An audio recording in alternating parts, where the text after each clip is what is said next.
be the sixth time I've had the pleasure? Of course. We deserve each other. Absolutely. In the heartland, baby. I was thinking about this the other day because obviously, dude, your name's all over the news. I'm so adorable. How can you not have fun with Uncle Ted? There's controversy around the Reverend Ferocious Theodosius. We know that. Well, the truth causes idiots much anguish, and I just reek of the truth. Here's my question. Is it possible for you, or this may not be something that you even want to do anymore, is do any sort of interviews that are like politics free? No, you can't. This is the United States of America, 2012. These are dire conditions. Our government is infested with people that hate America, that people that will publicly look right in the camera and say that they're communists or they quote Karl Marx. I'm not making this stuff up. All the evidence is just overwhelming. You got czars in the White House appointed by the United States president. First of all, America has czars? Really? So now we're adapting to the Russian politics? I mean, it's so bizarre that my music is more important than ever because Stranglehold is about standing up for what you believe in. The Great White Buffalo is about believing that good will overwhelm evil. And yes, Wango Tango is about more important things, but my music has never been more of a celebration of individuality and certainly freedom and liberty and individual rights, but also sheer abandon, pure animal party, maniacal dancing music. So at a Ted Nugent concert in 2012, it's both an escape and a reminder that this sacred experiment in self-government is the only one of its kind in the history of humankind. And brave heroes are coming home in flag-draped coffins so that we can have a Constitution and a Bill of Rights, and that our government is supposed to adhere to those truisms. So how can you not talk about the incredible sacrifices of the military so that we, the people, can function as a self-government? How dare we? I get that. I totally get that. With you're talking about the military and a salute to the military. As far as just flat out politics, like Alice Cooper, who's an old buddy of yours. You guys almost grew up together, right? Great guy, yeah, great guy. Just played Phoenix, so I'm sure he was dancing. Oh yeah. He's one of those guys that's like, hey, I don't like the politics and the rock, to be intertwined. I think one time he said he felt that was a treason against rock and roll. Is that one of the? He's a purist. He knows that when it's time to rock out. Plus, he has the really unique, or not unique, but somewhat unique, because it doesn't happen all that often in rock and roll, where he gets to put on a costume. He gets to be Alice Cooper. That's not even his real name. So he gets to play a role of escapism and theater. I think you must agree, Jamie, you've been around music long enough, that if you're going to play Phantom of the Opera, you might want to stick to the script. I'm a freedom fighter. I'm a street fighter. And I see a fight. I'm not going to back it off and just sing Wang Dang Sweet Poontang all night and then pretend it's not important. I'm going to talk about important stuff and escape. So when you see him, do you call him Alice or Vincent? I call him Alice. We go back so many years. It's kind of cute. I've occasionally, I think I do about 50-50. I call him Vince or I call him Alice. I usually say, hey, No, I won't even say it. Is there anybody, Ted, like either from that era or anybody like in the last, say, 25 years, as far as a vocalist, that you'd be like, you know what, it would be really interesting to write a song with that guy? Is there anybody out there like that? Sure, Carrie Underwood. Are you kidding me? That wench has so much soul, I can't stand it. I could fry backstraps down the wind of her. Yeah, but could you be really trusted around Carrie Underwood? Yeah, I was actually with her guitar player the other night, and he was saying that she's a big fan. Wow. Yeah, that's a wow. How can you not like Stranglehold? What kind of woman doesn't like Stranglehold? Are you kidding me? Every woman's body was designed to grind to Stranglehold. Well, not every woman's body, considering the obesity factor. But at any rate, I digress. No, I'd love to write with Kid Rock. I'd like to write with Jack White. Certainly the guys in Chili Peppers, even though their politics are like a Mao Zedong stepchild, their music is so wonderful.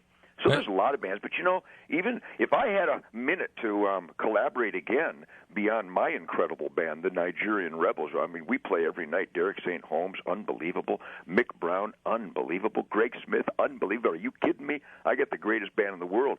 So it's tough enough just to get in a studio and record some of these masterpieces that we've written over the years. So it's almost impossible to consider getting back with the damn Yankees or collaborating with somebody outside, the inner circle. So time is a son of a bitch. It's really difficult to wrangle the time. Oh, I would imagine so. I was just curious who you think would be just fun to write with. Probably never happened, but man, that's 3 records I would buy. Yeah, Dave Grohl and Ted Nugent writing songs together. How about if Green Day could shut up for a minute and just write a song with Ted Nugent? Would we rock your brains out or what? Well, and you would have to play all the leads because Billy Joe can't play leads. Have you noticed that? Yeah. But I would let him do it a cold rhythm with me because he plays a killer rhythm. Yes, he does. Yeah. He does. Oh, there's a lot of great artists out there. I mean, just listening to Kid Rock and like I said, Carrie Underwood, they claim that she's country, but she's soul, rhythm and blues pop. I mean, her band is like a rhythm and blues god force, and she is so talented. It's just unnatural. In fact, I got a lot of admiration for a lot of people. In fact, you know what? I would love to write a song with Toby Keith because that guy just reeks of soulful music. Is there really a better live album than Double Live Gonzo? No. Come on, man. No, nothing is even close in the ferocity, brutality department. I've always been surrounded by the greatest musicians, the most passionate, diehard rhythm and blues, worshipers in the world. So I'm a lucky guitar player. And here it is, Jamie. Are you kidding me? 50-some years later, I'm having the greatest tour of my life. God loves me.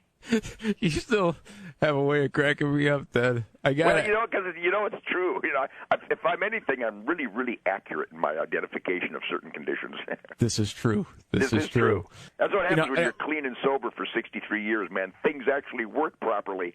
That is amazing. It is amazing. When I'm thinking about the Nugent Library, okay, I'm a kid. When Mom bought me Cat Scratch Fever for my birthday, that was a life changer. God rest her soul, huh? Yes. So, for you, best Nugent album?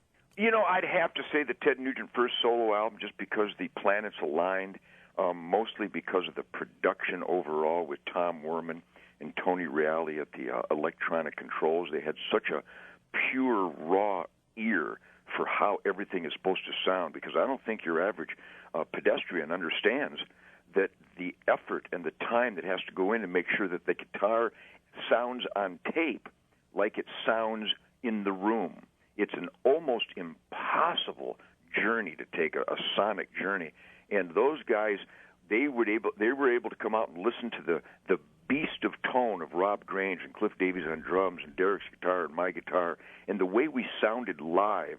And they were able to interpret that with the proper microphone placement, the proper cables, the proper positioning on the speaker, a combination of ambient room sound and tight speaker miking.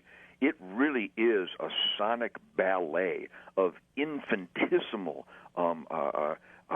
detail. You really have to get it perfect. And those guys, Tom Werman and Tony Reale, in the Sound Pit in Atlanta in 1974, those guys listened because they loved the music, and that's what we deliver live. That's why I'm such a force to reckon with live, because we determine the sound of our instruments so it sounds like that natural, pure, original rock and roll guitar, bass, and drums. And that's what those guys did on the Ted Nugent album. That's why Stranglehold, Motor City Madhouse, Hey Baby, Just What the Doctor Ordered, You Make Me Feel Right at Home, Queen of the Forest. Are you kidding me? Killer songs, killer sound.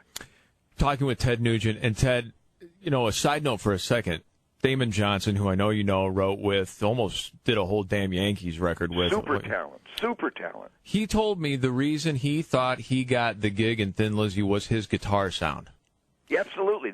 No one will ever grasp the importance of sound and tone. Yeah, you have to play accurately, and you have to play with fire and passion, and you have to hit the killer emotional notes that the black founders of blues and rhythm and blues showed us. Howlin' Wolf, Muddy Waters, Mose Allison, Lightnin' Hopkins, all the Muddy Waters dogs, and then ultimately Bo Diddley and Chuck Berry, and then what the Stones and the Beatles brought forth. based on the American blackness of those original guitar statements. But yeah, Damon comes from the old school where it's tone. Tone is God. Like when you played here last summer, and there's, 25,000 people downtown, and you come out, and those first riffs come out. It's a monster. It is, man. It's like getting hit right in the face, which is what we love. But not everybody has that tone. And sometimes I wonder, why don't guitar players pay more attention to that? I think because a lot of musicians are thinking about the musicality unto itself. What is the note patterns? What is the phraseology? What is the chordal patterns? Instead of, first and foremost, the sound.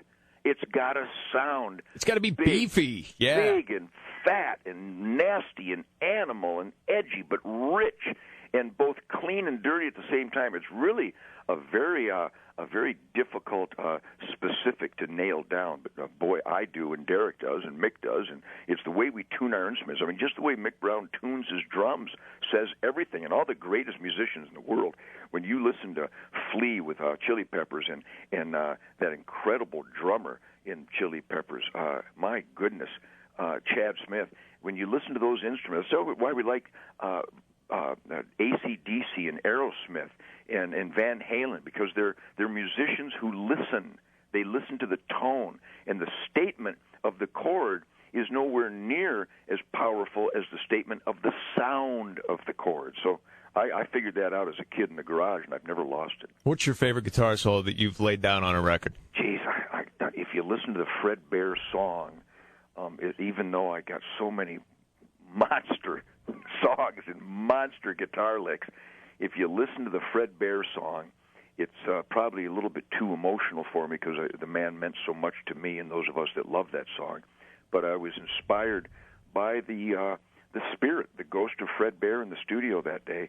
And I don't know if you guys play that song. Oh, yeah. The Woods, but my God, you should at least play it for my buddies down there, Bert Coyote and the Illuminati guys and Chris Brackett and all my buddy Sheriff McCoy. And there is a spirit to the Fred Bear song and the overall delivery of that music, because we so loved Fred Bear, and that love and that hurt of losing the great man really comes across. So I'd say I would be happy that the Fred Bear song and the Fred Bear guitar solo represented everything I am. That's cool. I remember, I think it was an interview in Circus Magazine in '78, and it's just stayed with me for years, because whoever the interviewer was almost taking you to task on Wang Dang Sweet Poontang, and you're like, listen, that might be the greatest solo I've ever played. Yeah, that too, but you stop and think, you listen to the live solo on Double Live Gonzo on Stormtroop, and I mean, I'm still in touch with people from all around the world. I was on tednugent.com this morning. We have a talk back, and Jamie, you got to come on, man. On my tednugent.com talkback, we got people from Belgium and Germany and France and England and Portugal and Spain and Japan, people from all around the world that are constantly bringing forth why they got into rock and roll and their favorite moments. And they identify all the different guitar solos from the Amboy Dukes on. People still bring up Journey to the Center of the Mind, because that solo I played at 19 years of age is just a mountain mover, man. I mean, what's the incredible musician Paul Schaefer from the Letterman Band? Yeah. Paul Schaefer always comes up to me and goes, I just want you to know that guitar solo in Journey to the Center of the Mind is the greatest note pattern in the history of the world. And, I mean, he really goes nuts when a musician of that caliber comes out and says that. And I didn't have the faintest idea when I recorded it. Once again, I was listening to the sound of that Gibson Birdland through a Fender amp, and the notes that sounded more like a Junior Walker in the All-Star saxophone solo than a guitar pattern. So I'm really uninhibited when I create music. I don't think ahead of time. I don't plan anything. I just let the primal scream go, baby. Before we let you go, Ted, I know you've probably got other interviews, whatever stuff to do. I could ask you a ton of different questions. Well, I appreciate it, Jamie. I want to thank you for the opportunity, because I got a lot of friends there in Illinois. Peoria has always been an incredible rock and roll heaven for the Nugent Band, so a big thank you to everybody. Got a lot of buddies down there, a lot of hunting buddies down there. So, hell, we can go on for a little bit longer if you want to. Oh, I'd love to. I wanted to ask you, what is the book or your favorite book that's had an impact on you, not written by Ted Nugent?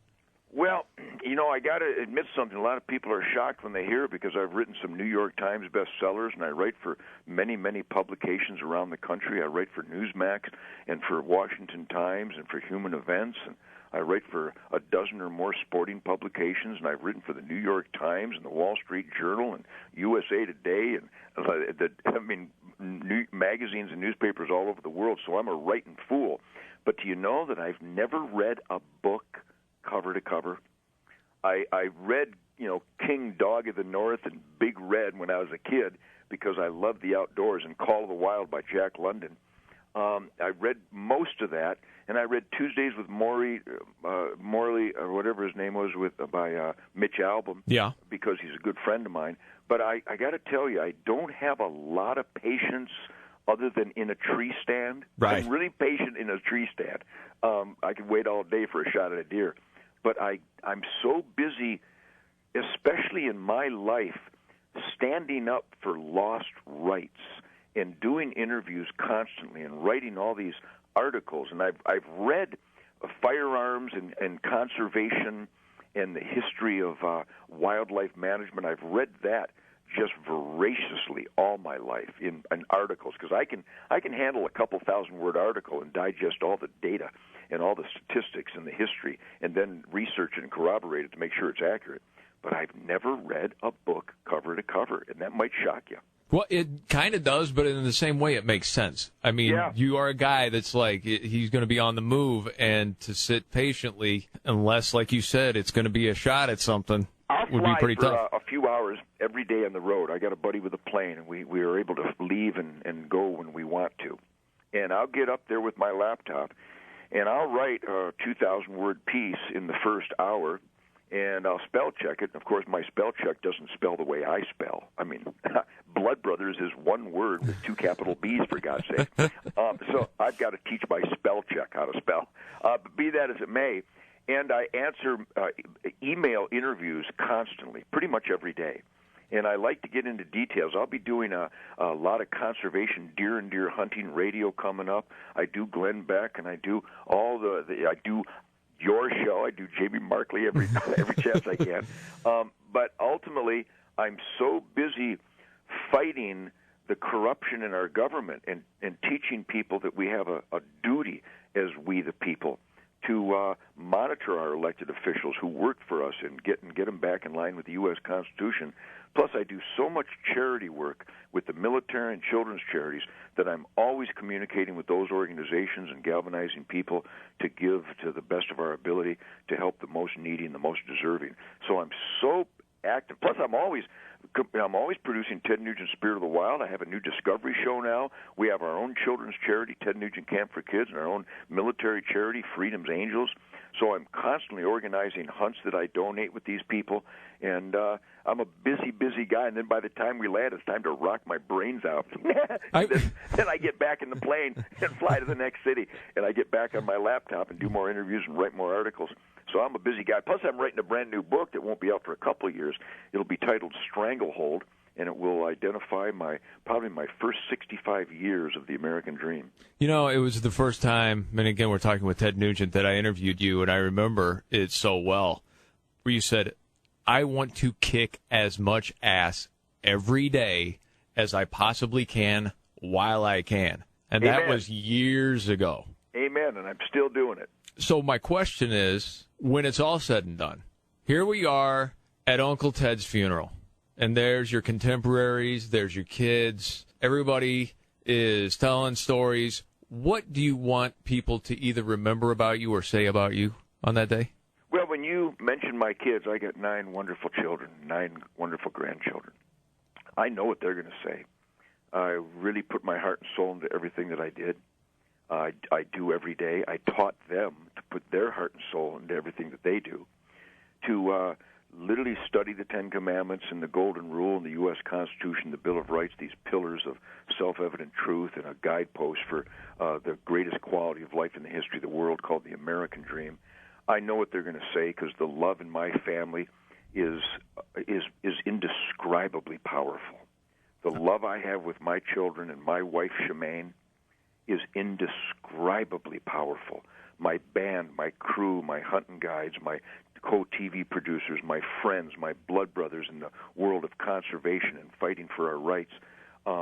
There is so powerful a goodness, positive energy in my life that will be exalted to just